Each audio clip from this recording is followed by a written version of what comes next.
Jongler les pieds bleus. Et ça, C'est quelle langue ça? C'est de l'alsacien? non, c'est du coréen. Et ça, c'est marrant parce que poulpe en coréen, c'est pied bleu.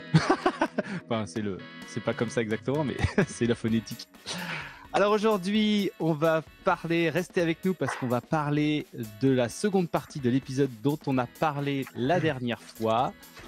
C'était la relation sous-traitant-donneur d'ordre. Donc la dernière fois, avant de faire le rappel dans la dernière fois, comment ça va, mesdames et messieurs? Ça Ça va va, bien. ça va bien. On a deux auditeurs.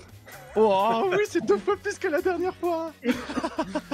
Bonjour à Romain Ah, que connais bien, et à Mohamed qui nous suit beaucoup et qui a rejoint la communauté.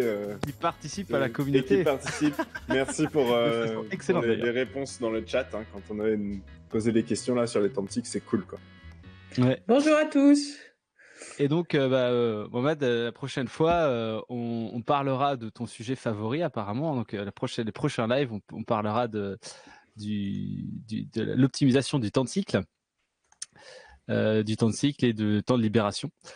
On en reparlera dans la semaine à venir. Alors, la dernière fois, qu'est-ce qu'on s'était dit? Parce que du coup, ça fait très longtemps qu'on a enregistré cet épisode, ça fait 2 moi, je me mois, rappelle et plus. il n'est pas encore sorti. Il n'est pas encore sorti, mais j'ai fini de le monter, donc il sort la semaine prochaine. Enfin, avec Romain, on a fini de le monter. Donc, la dernière fois, qu'est-ce qu'on s'était dit? On s'est dit que la relation sous-traitant-donneur d'ordre, c'est que le donneur d'ordre souvent empoisonne la vie du sous-traitant. Pourquoi? Parce que finalement, c'est le donneur d'ordre qui va être en charge, enfin qui est responsable du produit que le sous-traitant va fabriquer. C'est-à-dire que s'il y a un problème avec le produit qu'il fabrique, c'est le donneur d'ordre qui s'en prend plein la poire. Par les médias, par la police, pas tout le monde quoi.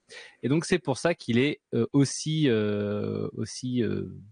contrôlant quoi. Enfin, il veut vraiment savoir ce qui se passe.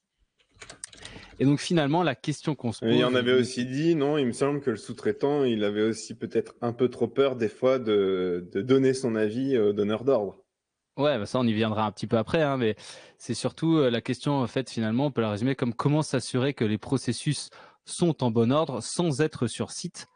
Et c'est là que c'est compliqué, hein. Donc ça revient à parler de la qualité de bureau, quoi. Hein. Et quand on fait de la qualité de bureau, La finalement, qualité de bureau par excellence. finalement, Vraiment. on essaye, une petite métaphore, ça serait d'essayer de savoir ce qui se passe dans la maison en regardant par la boîte aux lettres. Et on peut entendre des trucs dans la cuisine, on peut voir des gens se battre, mais finalement, on n'a aucune vision de vraiment ce qui se passe vraiment dans la maison. Et ici, par la forme de la boîte aux lettres, c'est le dossier de l'eau ou les rapports d'investigation des déviations majeures et critiques. Donc finalement, c'est vraiment pas grand-chose par rapport à tout ce qui se passe sur un site de fabrication. Ouais, clairement. Et on avait dit aussi que souvent ces donneurs d'ordre amenaient une complexité dans le système parce que chacun allait avoir sa demande, faudrait faire comme ci, faudrait rajouter ça, faudrait contrôler comme ça, et que finalement ça ramène de la complexité au système avec le risque d'erreur. On dit attends mais tu fais pour tel client, pense à ci, il faut faire comme ça. Et comme tu disais Arnaud, c'est ça aussi qui complique la relation donneur d'ordre détenteur d'AMM quoi. Mm. Oui, Donc, et puis, alors je sais plus si on en avait parlé aussi, mais rappelons-nous que le donneur d'ordre, les communications qu'il a avec son sous-traitant, en tout cas au niveau qualité, c'est 80-90% du temps pour parler des problèmes, quoi. Donc il y a une espèce de biais de négativité qui se met en place, qui fait que pour le donneur d'ordre, le sous-traitant, il fait n'importe quoi. Voilà, une fois par semaine, toutes les 2 heures, le sous-traitant va parler de trucs qui se passent mal au donneur d'ordre et finalement, qu'est-ce qui sort de bien de ce call hebdomadaire de 2 heures où on passe en revue tous les problèmes? Probablement pas grand-chose, quoi. Ouais.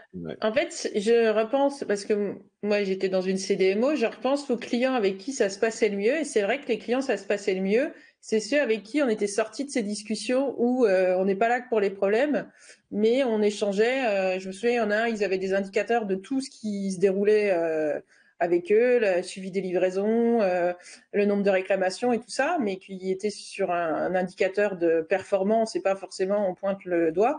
Et un autre client, on avait vraiment une relation de j'ai envie de dire, on est dans le même bateau, on travaille ensemble. Si on a des difficultés, on essaye de changer, trouver les solutions. Donc, c'est vrai qu'on n'était pas sur ce côté de on est en contact avec eux que quand il y a des problèmes, quoi. Exactement. Donc, au jour le jour, et donc là, on va rentrer dans ce nouvel épisode. Finalement, on était un peu resté là la dernière fois. Donc, qu'est-ce qui est important pour un donneur d'ordre de connaître des activités du sous-traitant? Comment on fait, avec quels indicateurs, quelles informations et quels sont les moyens les plus efficaces finalement pour qu'un sous-traitant finalement ait confiance un donneur d'ordre pardon, ait confiance dans son sous-traitant.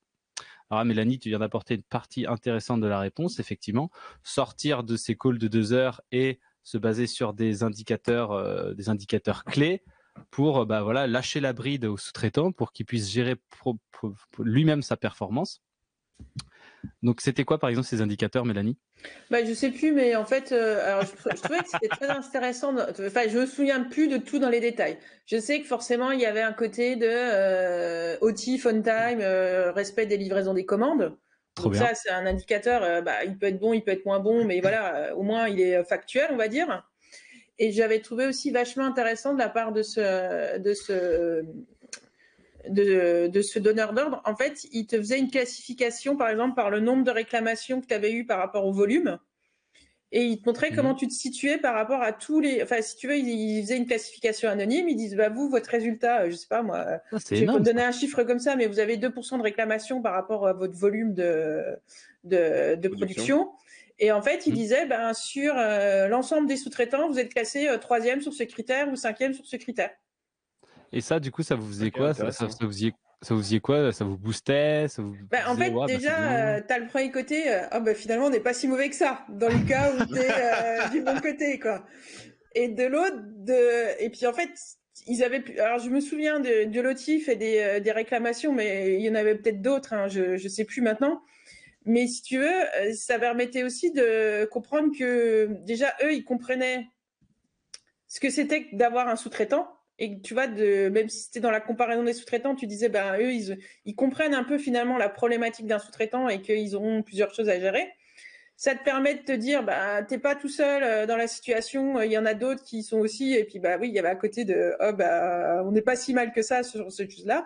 Mais c'est vrai que tu avais aussi le côté, celui-là, l'indicateur, il est peut-être moins bon, on va se poser la question peut-être comment l'améliorer avec ce sous-traitant et qu'il n'y avait pas que le côté business OTIF aussi. Il y avait aussi prise en place d'un certain nombre. Alors après, je sais plus ce qu'ils avaient, hein, peut-être le suivi des audits, hein, est-ce qu'on était à jour dans les réponses des audits, des CAPA, des choses comme ça, mais voilà. Et ça, je trouvais que la façon dont c'était fait, c'était vachement intéressant. Oui, et d'ailleurs, en s'améliorant par rapport aux autres, par rapport au niveau des autres, finalement, c'est aussi probablement que vous êtes moins bon sur ce sujet-là, et c'est probablement là que vous prendrez une remarque d'inspection le prochain coup. Voilà, c'est ça. Et que de toute façon, tu n'avais jamais t'étais jamais tout blanc ou tout noir, hein. Pour un critère, tu te classais peut-être mieux, un autre critère, tu te classais tellement bien. Mais voilà, ça, comme tu dis, ça te donnait assez facilement tes pistes d'amélioration. Et puis voilà, ça restait aussi des choses où tu pouvais,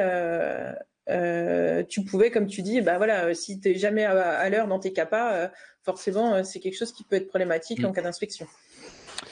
Alors j'aimerais maintenant qu'on parle des déviations. Alors j'ai réfléchi un petit peu aux déviations et à la relation donneur-d'ordre sous-traitant.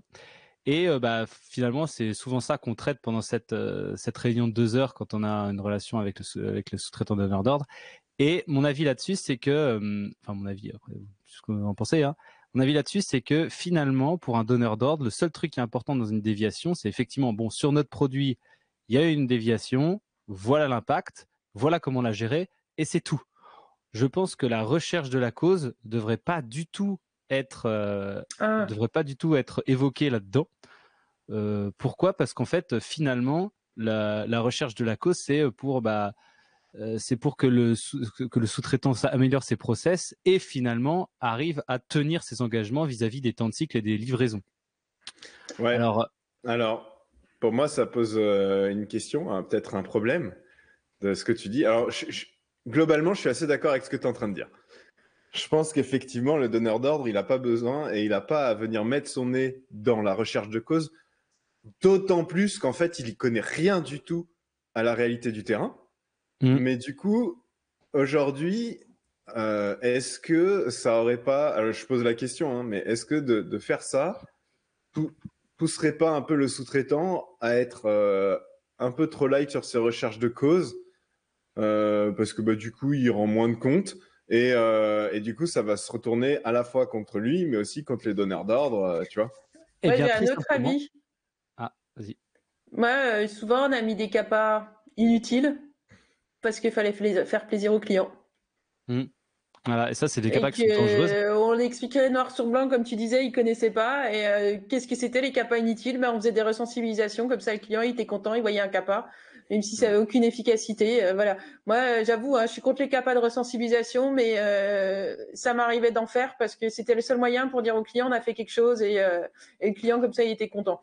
Ou encore pire, ajouter un truc dans le dossier de l'eau. Là, alors là, top Ouais, ça. ouais, Alors, ouais. comment faire pour pousser le sous-traitant quand on est donneur d'ordre à améliorer finalement ses recherches de cause? Eh bien, c'est de le challenger sur deux choses. De première chose, de le challenger sur son temps de cycle et, comme Mélanie disait, sur son notif, sa capacité à pouvoir livrer des lots on time in full, comme tu dis, Arnaud. C'est Donc, autif, hein.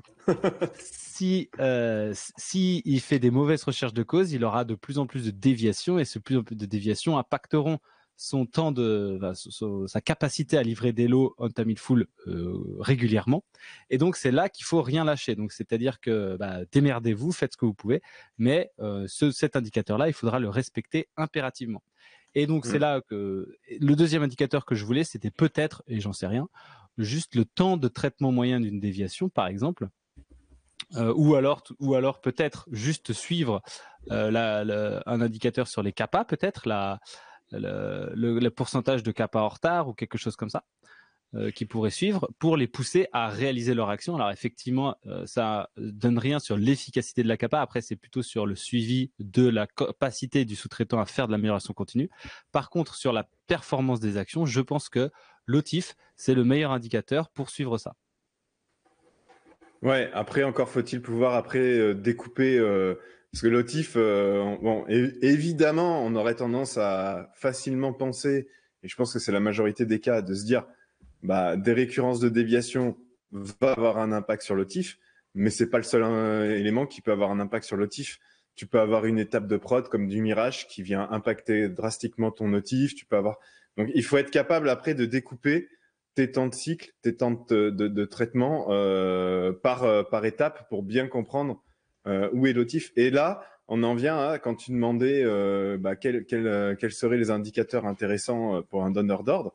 L'OTIF en est un, mais du coup, il faudrait aussi que côté donneur d'ordre, il y ait en fait non pas la supply d'un côté et la qualité de l'autre, mais ensemble, ils viennent discuter avec leurs sous-traitants ensemble. Et il devrait s'interroger justement sur quelque chose qui, moi, me tient à cœur, c'est la variabilité des temps de cycle avec le découpage.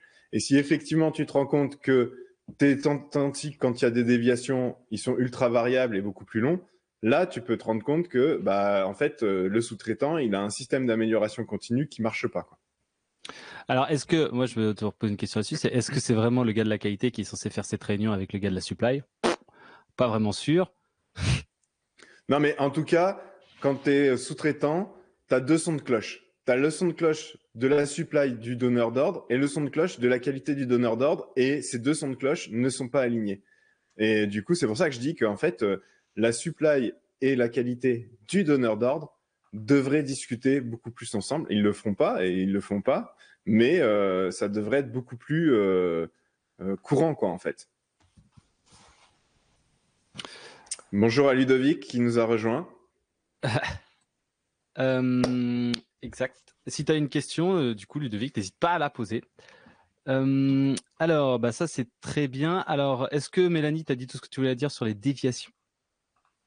Toi, comment ça se passait? Déviation. En fait, le point aussi qui est problématique le point de difficulté sur la déviation, c'est la classification des déviations. Et je sais que nous, on a souvent eu des discussions aussi de pourquoi vous l'avez mis en mineur? Nous, on voulait l'avoir en majeur, on était au courant. Et ça, c'est aussi quelque chose qui peut amener de la crispation et de la difficulté parce que finalement, il y a des attentes qui sont différentes. Donc là, Et alors c'est intéressant, ouais, effectivement, parce que pourquoi c'est important la classification dans la relation donneur de sous-traitant? Parce que en général, les quality agreements demandent à ce que les déviations majeures et critiques soient communiquées aux clients et pas les mineurs. Donc bah voilà, il y a une espèce d'incentive du sous-traitant de pousser un peu les déviations un peu plus en mineur pour pas devoir les communiquer. Donc ça c'est vrai que c'est très intéressant. Mais alors imaginons que dans le monde qu'on décrivait tout à l'heure, où en fait on ne décrit que les impacts et les moyens de les avoir et les moyens de les gérer, bah finalement est-ce que tu pourrais pas donner, parce que finalement l'air de rien, euh, le sous-traitant, enfin le donneur d'ordre, en fait, il veut juste être au courant, quoi, de comment ça a été traité. Donc, si tu amputes toute la partie recherche de cause et CAPA de cette réunion, bah, finalement, est-ce que tu n'aurais pas le temps d'évoquer avec lui toutes les déviations et les moyens que tu as fait pour le remettre le lot en conformité? Alors, C'est-à-dire qu'à la suite de cette réunion, le gars, il connaît tout et il sait je te que tous les dirais, lots, ils sont conformes. ça dépend si le donneur d'ordre, il est libérateur ou pas. Parce qu'il y a ça aussi qu'il faut prendre en compte, que dans certains cas, c'est le sous-traitant qui a qui a la responsabilité de libération. Et j'ai envie de te dire, les mineurs, c'est son business. Et il a fait ce qu'il faut pour se rendre compte que son lot, il est conforme. Et voilà. Et après, il y a besoin quand même d'informations de déviation majeure au donneur d'ordre, parce que bah, c'est pas les mêmes impacts qualité, c'est des choses comme ça. Et puis, par contre, si le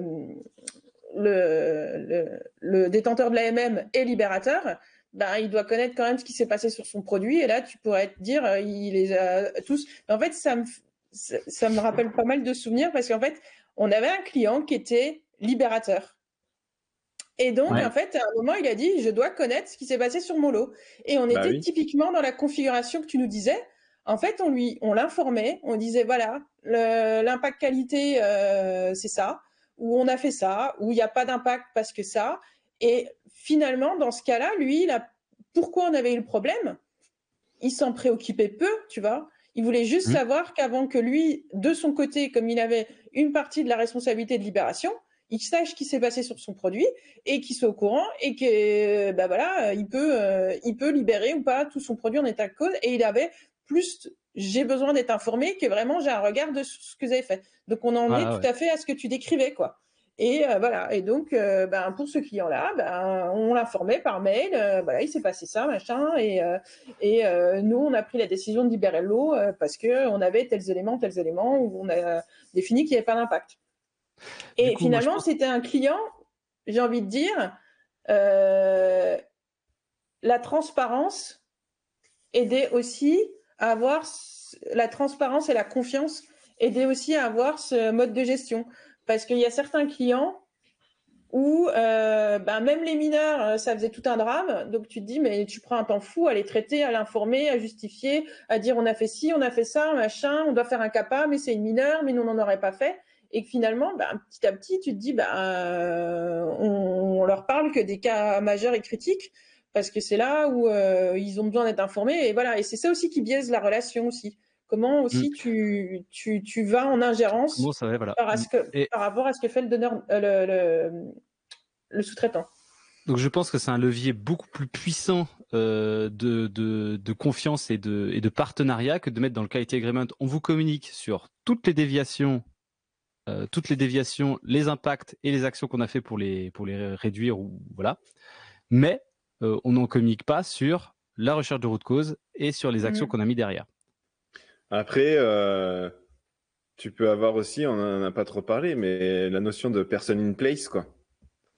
Au bout d'un moment, si tu es On donneur y d'ordre viendra et que après tu ça, veux mais vraiment, si tu es donneur d'ordre et que tu veux vraiment être voilà, en control freak, en micromanagement ou quoi de ton sous-traitant, bah tu recrutes des gens dans ton équipe, tu les mets en person in place et puis voilà, ça te coûtera de l'argent, mais à un alors, moment donné, si tu veux bien, Arnaud, on va juste évoquer un truc avant de parler de ça. C'est les ok. solutions un peu plus coûteuses.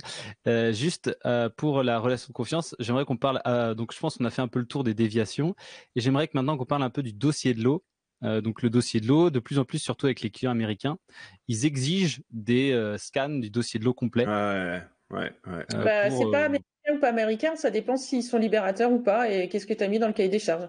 maintenant, les Américains, apparemment, moi, du coup, les Systématiquement clients libérateur. chez qui je travaille, ils veulent le dossier de l'eau scanné chez eux.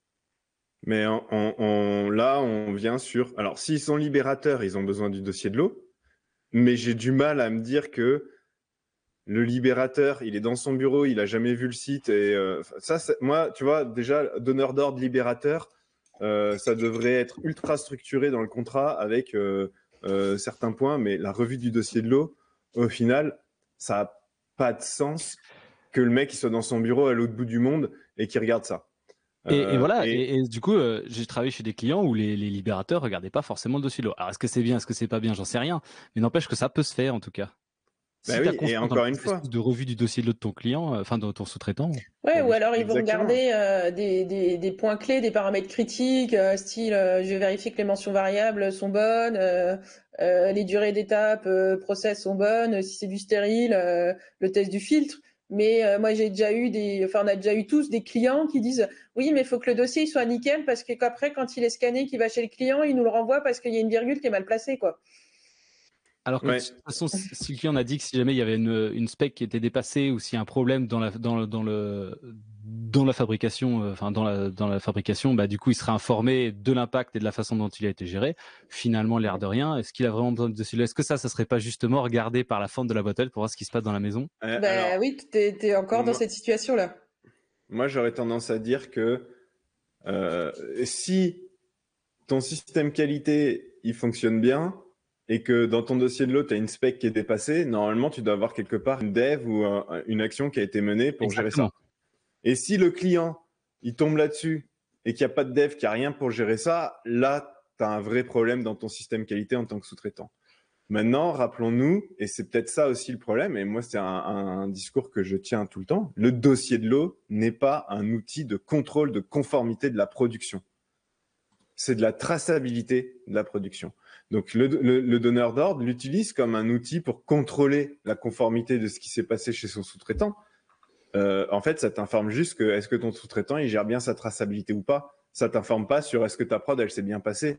Parce que, alors oui, on va me dire, oulala, qu'est-ce que je vais dire, mais ton sous-traitant, il peut avoir noté n'importe quoi dans ton dossier de l'eau, que ta prod, elle s'est toute bien passée alors que tu as eu des problèmes. Heureusement, ça se passe plus de nos jours. Mais en fait, tu le regardes que au travers d'un bout de papier qui, entre guillemets, n'a aucune valeur de conformité de la production, juste de enregistrer l'historique de ce qui s'est passé en prod. Point. Donc, là, ça, c'est important. Hein. C'est une excellente transition par rapport à le point suivant que je veux dire. C'est si tu contrôles, donc quand on a vu donc ce qu'on pourrait mettre en place pour qu'il y ait une bonne vision, une bonne relation entre le donneur d'ordre et le sous-traitant. Donc on a l'OTIF qui est bon, une information systématique des problèmes. Et donc derrière, si jamais tu vois peut-être après ce qu'on avait dit des indicateurs bonus, par exemple sur le délai de traitement des déviations ou des CAPA, enfin bref, voilà. Si tu en vois en fait qui dérive, et c'est justement ça que tu vas aller contrôler lors de l'audit. Lors de l'audit, du coup, tu peux aller contrôler l'adéquation entre ce qui se passe en prod et ce qui est marqué dans le dossier de l'eau. Et du coup, le bon report justement des problèmes dans le système d'événements déviation.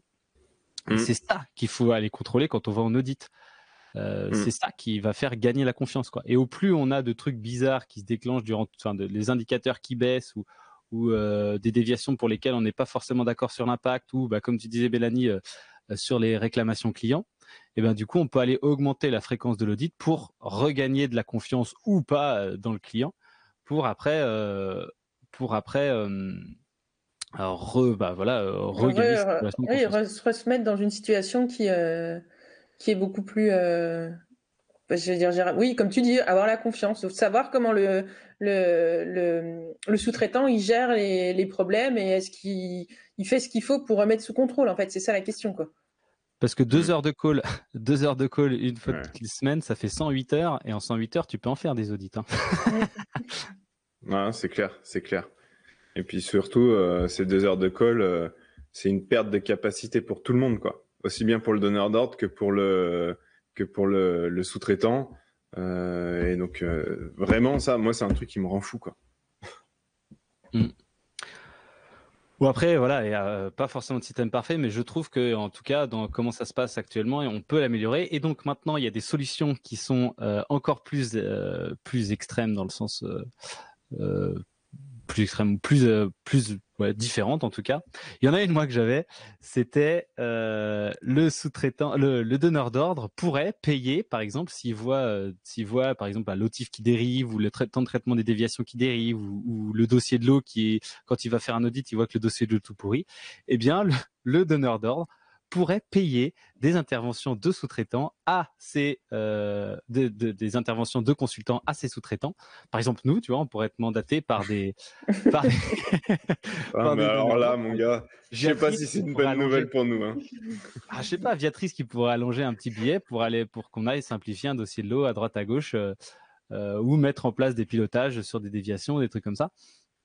Ça pourrait être une solution hyper Mais intéressante. on a eu le cas. Hein.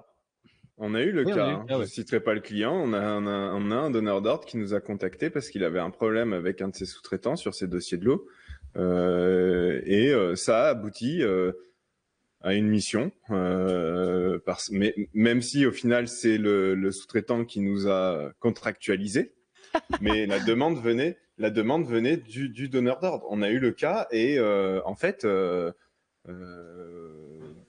c'est compliqué parce que du coup si c'est le donneur d'ordre qui te mandate pour faire ça, déjà quand on est mandaté par la direction, des fois, voilà, on est obligé de bien discuter dans les ateliers, etc. Alors si en plus ça vient du donneur d'ordre, je pense que en termes d'appropriation et d'accueil des équipes sur le site, ça va être compliqué, quoi. Ouais, mais d'un autre côté, j'ai envie de te dire, le donneur d'ordre, il est dans le bon sens. Ah oui, non, mais on ça est c'est clair. partenaire, vous avez des difficultés, on n'est pas là juste à vous taper sur les doigts parce que vous respectez pas l'OTIF et que il manque une valeur dans le dossier ou autre et machin et truc. Et j'essaye de vous trouver des solutions pour que vous puissiez avancer, quoi. Ouais, mais alors du coup là, on en est exactement dans la situation où quand je sais pas, quand tu travailles au groupe, donc t'es consultant interne et tu vas voir un site en disant bah là vous avez un problème, il faudrait, enfin ça serait cool qu'on mette en place ce truc-là. Et là ils disent non mais c'est pas dans notre priorité, c'est pas dans notre budget, c'est pas dans nos objectifs, dégage. Et Ouais. et en fait, Parce que c'est pas le tout de mettre un budget pour faire intervenir des consultants en tant que donneur d'ordre sur un site. Après, le site, il va avoir aussi besoin de mettre à disposition des ressources. Voilà. Après, ça peut être. Le site, il est Ça conscient pourrait qu'il que y a un ça soit. problème. En fait, voilà. Faudrait que ça soit un plan commun entre le donneur d'ordre et le site. Et cofinancé. Et donc, le dernier truc que tu as parlé tout à l'heure, Arnaud, effectivement, c'est la person in place. Yes. Alors là, ça, c'est la cata en règle générale quand c'est mis en place. Alors que ça pourrait être un mode de fonctionnement de routine. Mais souvent, en tout cas, moi, dans mon expérience, quand il y avait des person in place, c'est que c'était tellement le bordel que, en fait, c'était l'œil de Moscou au sein des équipes du sous-traitant. Et c'était très compliqué pour les gens sur le site et très compliqué pour la person in place parce qu'elle n'était pas forcément très bien vue. Mais c'était la solution, la bombe atomique, quoi. Bam! Maintenant, Je on vous crois met que quelque chose. je crois que la FDA fait ça. Ah oui, oui, bien Mec, sûr, la FDA fait ça. La mettre FDA des fait mecs ça pour. et ils prennent. Alors, ça date un peu, donc je sais pas si c'est encore comme ça, mais il y avait une boîte de consultants américaine où leur métier c'était de faire que ça, c'est d'être des personnes in place pour la FDA.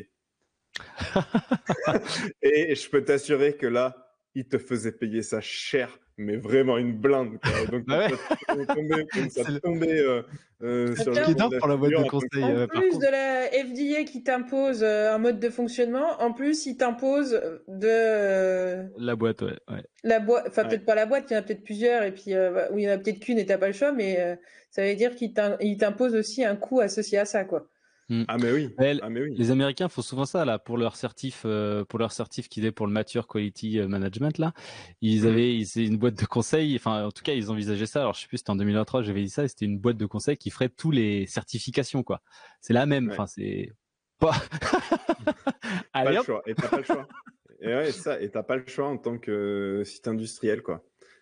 Donc Mais bon. peut-être que la FDA aussi a mis ses exigences au niveau de la boîte de conseil pour s'assurer qu'ils font les choses correctement et comme ils veulent, en fait, finalement, parce que c'est pas juste d'être correct, c'est que ça répond à leurs attentes, quoi.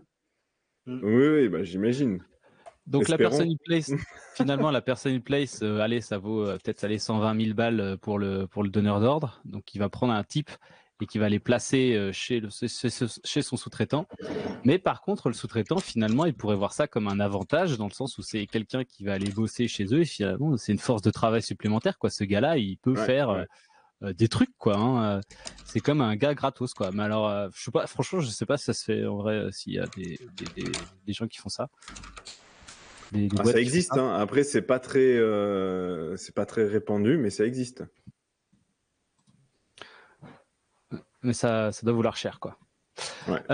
Alors, maintenant qu'on arrive à la fin des tranches, le prochain coup, restez avec nous pour le prochain coup. Vendredi prochain, on parlera du temps de cycle et de son optimisation. Donc finalement, cette espèce d'outil là dont on a évoqué longuement aujourd'hui, on va un peu plonger dans le détail le prochain coup. Trop bien. Ah, ça va m'exciter, ça. Aïe, aïe, aïe. Donc là aussi, n'oubliez pas, donc la communauté, là où on est là maintenant, là, ici, là, vous pouvez vous inscrire. Donc là, le site il est dispo sur le site de la communauté où on fait des échanges. Donc, ça a déjà commencé, hein, il y a déjà des questions qui sont posées, des documents qui sont transmis. Enfin, c'est plutôt cool. Ouais. La newsletter également. Donc pour ceux qui nous écoutent en podcast, peut-être on mettra le lien vers la communauté dans le podcast. Voilà, de toute façon, on en parle après, c'est marqué sur mon profil, c'est marqué sur le et site. On va le retrouver partout. Dès que je l'aurai mis à jour le site, là, on aura le lien aussi sur le site directement, quoi. La newsletter aussi, pareil, là maintenant on est 240 là, abonnés, donc c'est vraiment super. Merci à vous. C'est vraiment cool. Ça augmente bien. Et donc alors, c'est pareil, la communauté, vous allez voir, pour ceux qui s'inscrivent jusqu'à pendant un mois, là, on donne l'accès gratuit à tout. On donne l'accès gratuit en tant que poulpi, au mode poulpi pour tous ceux qui vont s'inscrire dans le mois. Donc n'hésitez pas, inscrivez-vous pour avoir cette inscription gratuite. Et dernier truc, on lance, là c'est que pour ceux qui sont, à partir de lundi, on lance l'ouverture aux inscriptions de notre, comment on appelle ça, de notre la masterclass dossier de l'eau ergonomique. Dossier de l'eau ergonomique, donc il y a que 6 places. 6 places. 6 sites. 6 sites, donc la place pour 6 sites en fait. Hein. Et donc vous en entendrez parler sur LinkedIn, etc. Donc c'est un accompagnement sur la réalisation de dossiers de l'ergonomique pour les sites. N'hésitez pas à vous inscrire, les communications vont sortir pareil un lundi. Voilà, il y a beaucoup de choses. On est très actifs en cette rentrée, on vous propose plein de nouveautés et j'espère que ça vous plaît parce que nous, on a hâte de partager avec vous via ces différents canaux et que ce soit la communauté, la newsletter. Faites-nous du retour si vous avez utilisé les kits de com et puis la masterclass. On se dit que c'est une autre manière aussi de vous faire avancer en profitant de l'émulation intersite pour avancer sur vos sujets. Voilà, on verra, on fera tri de ce qui marche et ce qui marche pas. En tout cas, merci à tous de nous suivre et à bientôt. Lundi, Mélanie vous fait pour la communauté une étude de cas.